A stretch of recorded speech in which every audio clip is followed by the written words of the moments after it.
Deep in the green jungle, a tiny bird was trapped in a sticky spider web. What happened next will surprise you. A giant, gentle elephant approached the struggling bird. With his soft trunk, the elephant carefully pulled the sticky web away.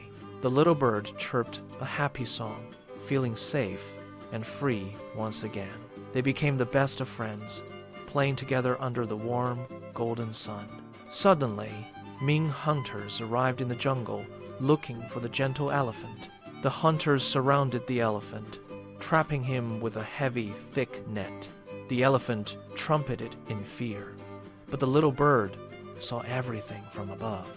The bird called all his friends, and a massive flock of birds arrived.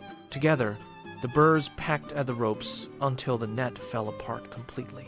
The elephant was free! He trumpeted with joy, thanking his tiny, brave friends. They lived happily in the jungle, knowing that kindness always comes back.